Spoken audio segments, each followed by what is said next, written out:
My name is Dr. Tracy Finara, and I am the portfolio manager for coastal and ocean modeling for the National Ocean Service. And I sit in an office called the Integrated Ocean Observing System, or IOOS.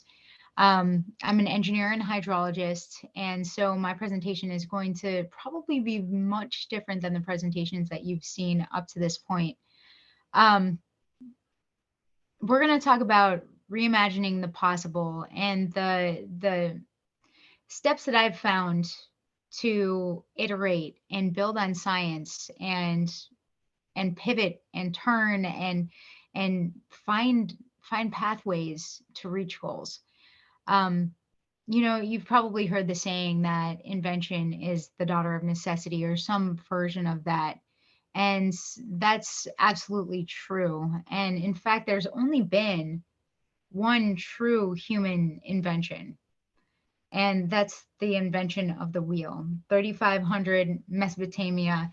Um, uh, there we go. Oh, oops. Sorry about that. 3500 Mesopotamia, the society was crumbling. They couldn't make enough pottery to sell. They couldn't transport grains to trade with other groups.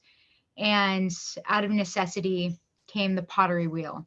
It was the first version of the wheel ever, and this just sparked that civilization into so many different areas. It was the first time that people had disciplines or skill sets that they were good at, and instead of being just generalists, they had technical skills in one discipline, and they were able to grow and expand from there.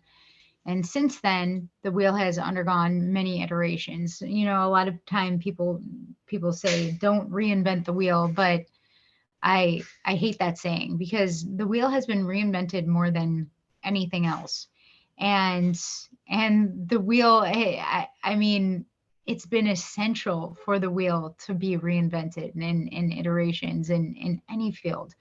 And we had the wheel first showed up in pottery, and then toys, and then in the 1880s there were bicycles, and then vehicles, and eventually the wheel was reimagined to the point where it was able to bring goods and services far distances, because of the really low friction wheels on rails.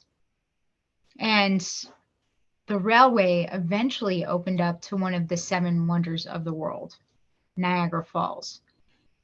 And that news of the railroad reaching Niagara Falls went international, eventually reaching a little boy in Croatia who looked at the falls and imagined a wheel being turned by the falls, creating electricity. Now, Nikola Tesla, it's said that he told his uncle right when he saw that news that one day he was going to go to America and basically put a wheel in back of Niagara Falls and produce energy. Now, he wasn't the first to invent hydroelectric energy, but his path was quite an interesting one. He had to break the chain of tradition. He had to climb up the ranks. He had to work really hard, and eventually in grad school he invented something called an AC motor, alternating current motor. And this was an iteration of Thomas Edison's direct current motor. Now, Nikola Tesla always, so records say, Nikola Tesla always looked up to Thomas Edison as he was growing up. And he, in fact, worked for Thomas Edison's company, moving up the ranks, eventually getting a spot in the United States working for Thomas Edison himself. He had an interaction with Thomas Edison where he was able to present his AC current, and apparently Thomas Edison just laughed at him, and he was like, that's way too dangerous. No way, no way. But in truth, Thomas Edison and JP Morgan had already put so much money into direct current motors and DC current that to switch to switch roles or switch directions at this point would have been a really costly one. So instead, it was just easier to say, no, that's too dangerous.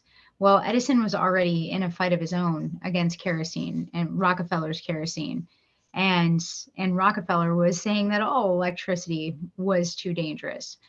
And eventually, eventually it got to a point where JP Morgan was encouraging Thomas Edison to just get rid of Tesla as competition. So there was, in New York State, had this basically advertisement. They were trying to find this new humane way to execute people on death row. And Thomas Edison and JP Morgan thought it would be a really good idea to use AC current to do so, because then they could, just say AC current, too dangerous, and be done with that part of the competition.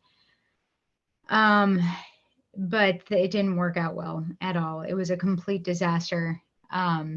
And instead of people turning on AC current, people turned on electricity altogether, and Rockefeller was back on top. So Nikola Tesla was going against some big names. Thomas Edison was like a hero. He was the American inventor. He had big investments in back of him.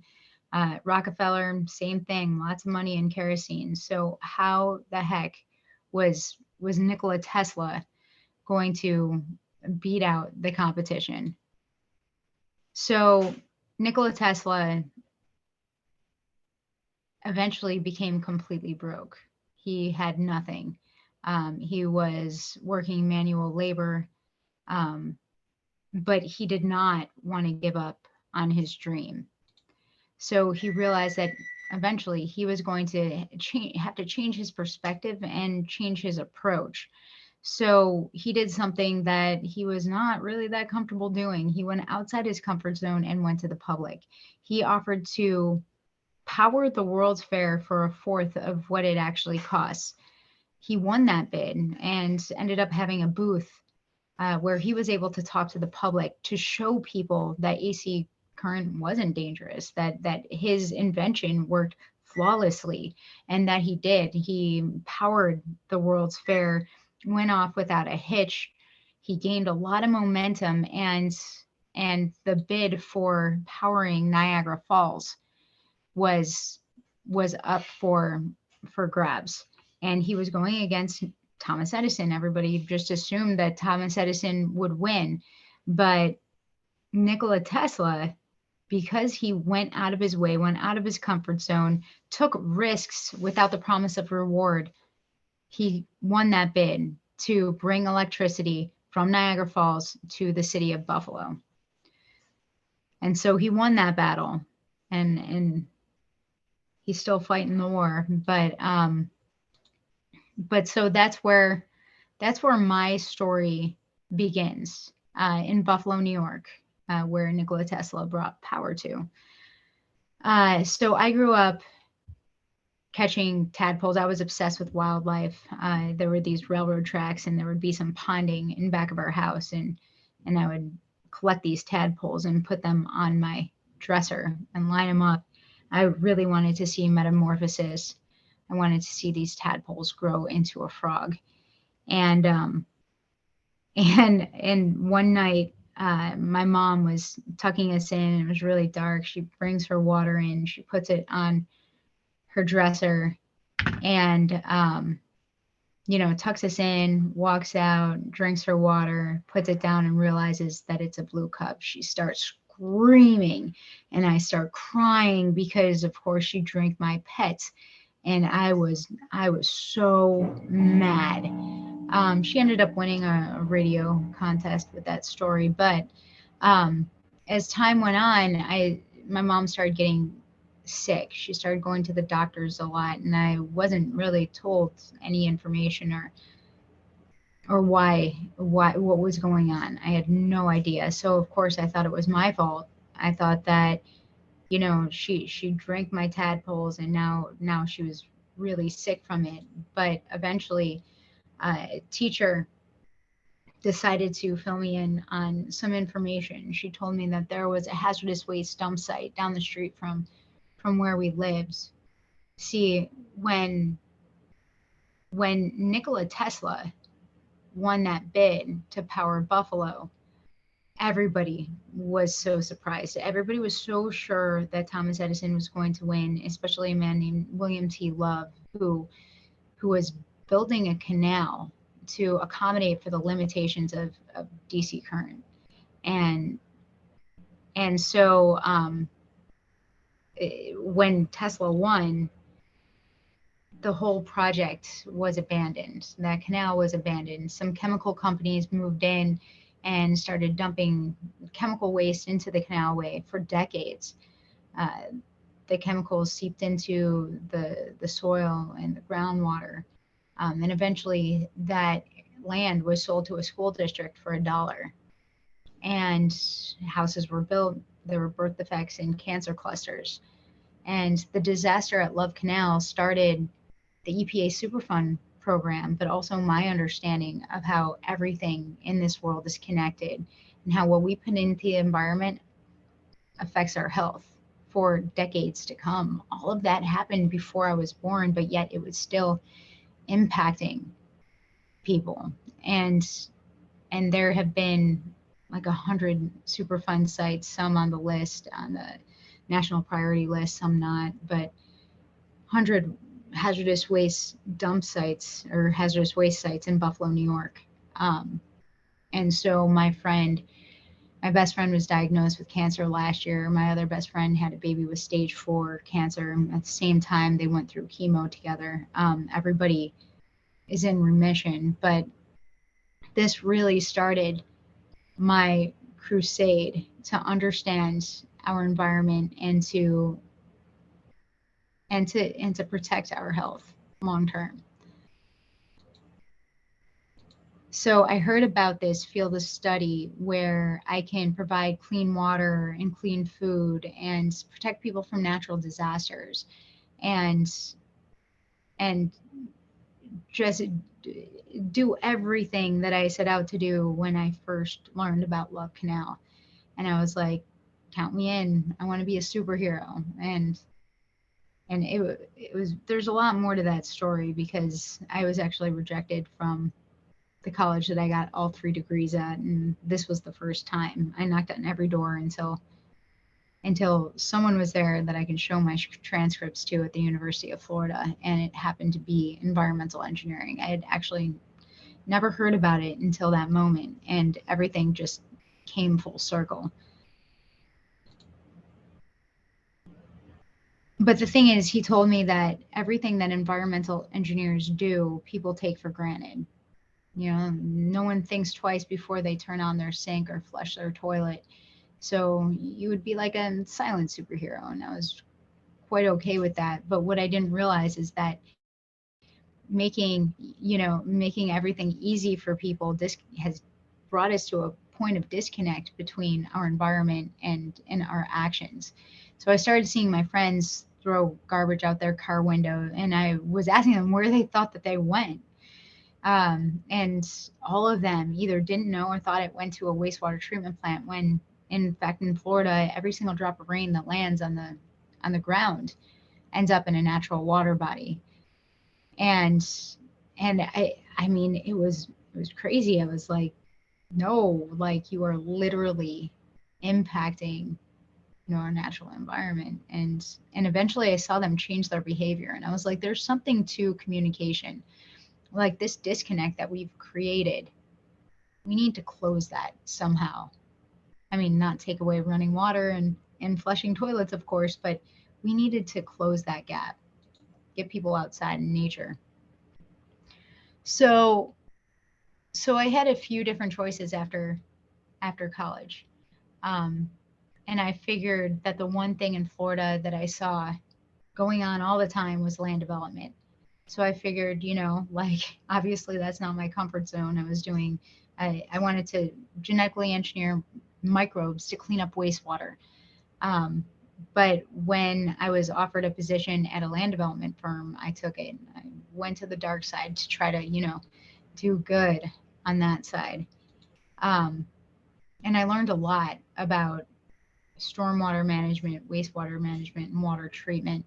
Um, and what I saw was that we were mismanaging our land. We were changing the natural water cycle. Water that used to percolate into the ground was now running off surfaces at lower water quality, causing and higher velocities, causing flooding, erosion, uh, wildlife changes, um, algae blooms, things like that. And eventually I was like, no, there's got to be a better way. I tried to talk to my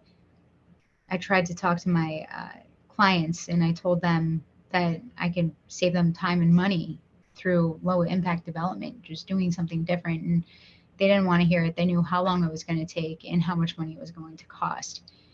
So I eventually went back to school to prove that there was another way. And from what I learned of Nikola Tesla's story and my own when it came to my friends and throwing stuff out their car window, after I proved that hydrologic restoration, basically going back to an urban environment and redeveloping it to mimic the water cycle, when I figured out that it worked, I went to the people. I started getting the people on my side to inspire change. And in fact, it did locally. But when it came to actually changing regulations in the state of Florida for stormwater, it was a big failure. So I had to do something different. The first thing that I did was communicate as much as possible. I had an 11-year-old cousin come to my house, and she was obsessed with Kim Kardashian. I was like, there's just got to be better role models. So I started a video series called Inspector Planet. It was based on my research, storm chasing and water quality and treatment and development of water treatment technology. Um, and I figured out through all of this, I was on MythBusters. They found that video that I made for Inspector Planet, and since then I've been on a ton of TV shows, a lot of speaking events. And I really thought that I had, communication figured out. Um, but what I didn't have figured out is a way to convince people of low impact development. So I went further down the chain. I went to the thing that people cared about. That's what I realized, that people take action when it impacts their wallet, when it impacts their family, and they need really small steps. And so I figured I would go downstream. People were always complaining about algae blooms. I really wanted to focus on cyanobacteria blooms because they're more directly connected to surface water nutrients and land development. However, the job I got was with Florida red tide. Now, I was an engineer. I don't know if you know any engineers, but they tend to be arrogant. So, of course, I thought that I would go into Mote Marine Laboratory as a program manager of environmental health, which was historically funded by a harmful algae species called Corynea brevis. The common name for it is Florida red tide.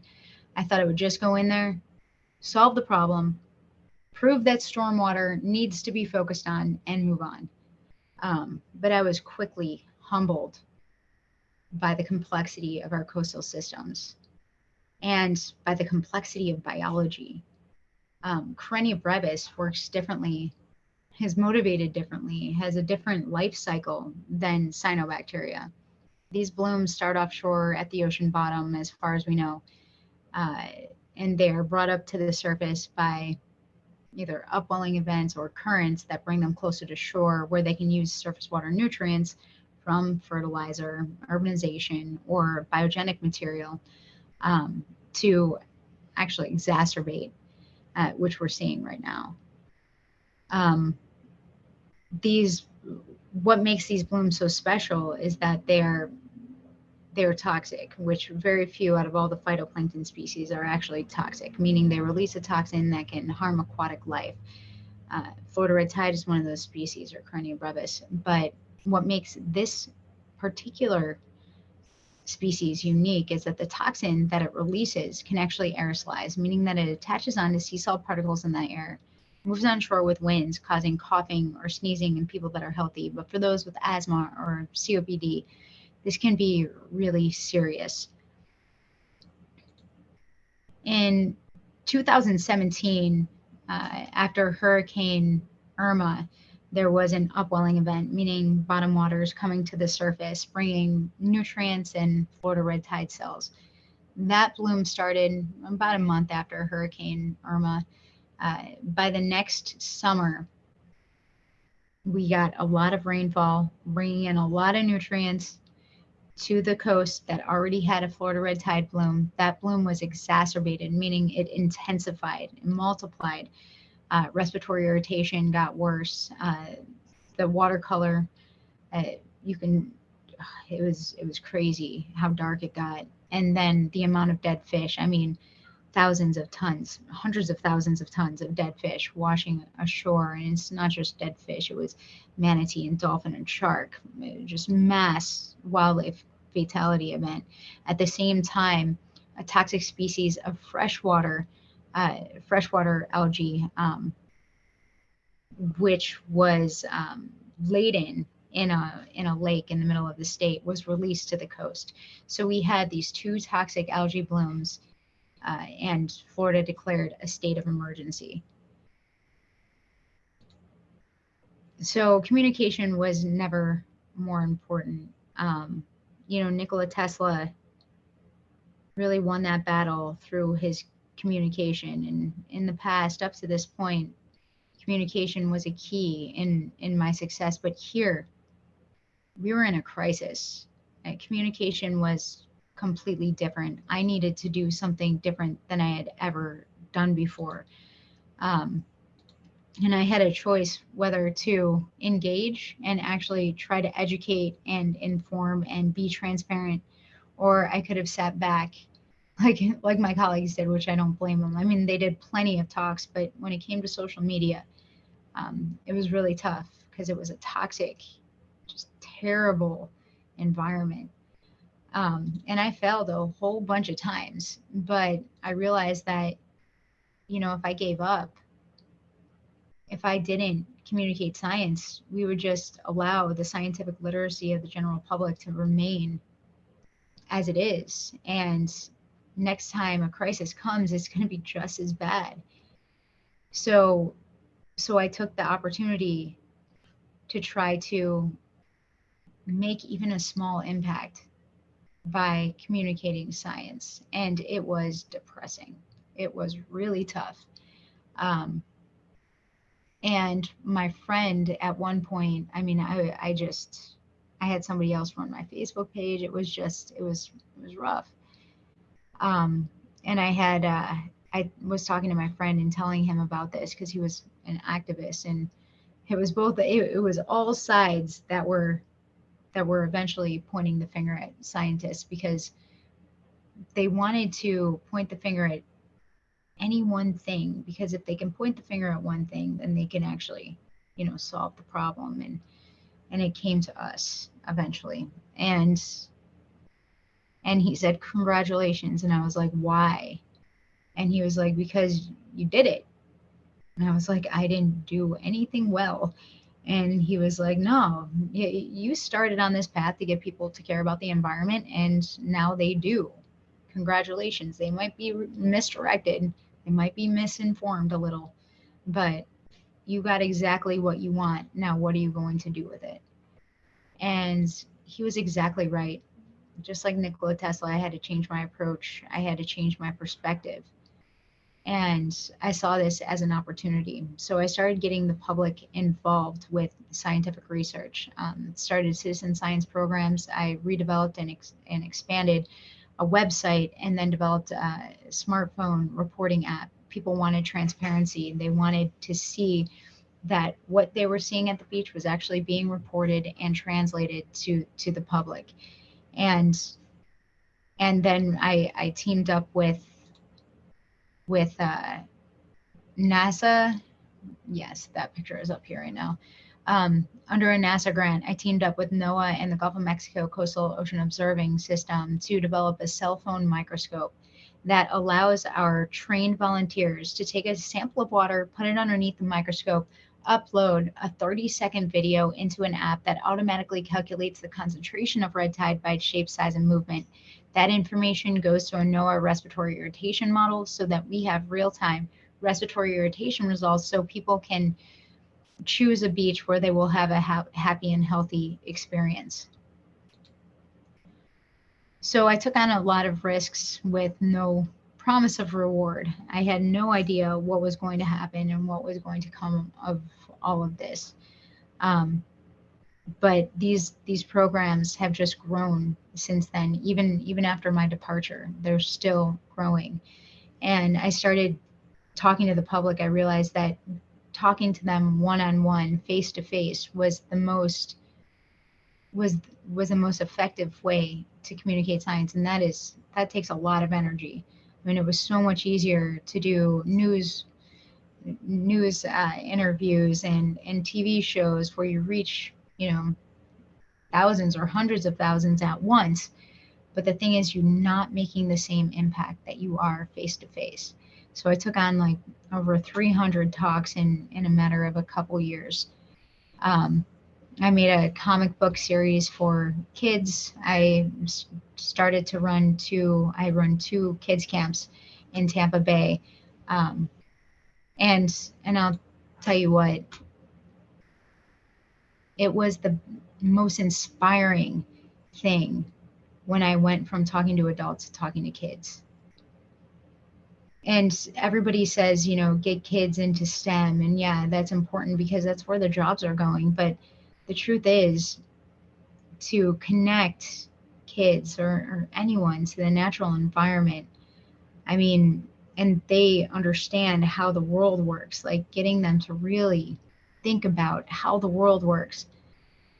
We need more people in every field: hairdressers, lawyers, truck drivers, I don't know, pharmaceutical sales reps, to understand how the world works and bring that into their day-to-day. Because that's how we start a domino effect of change.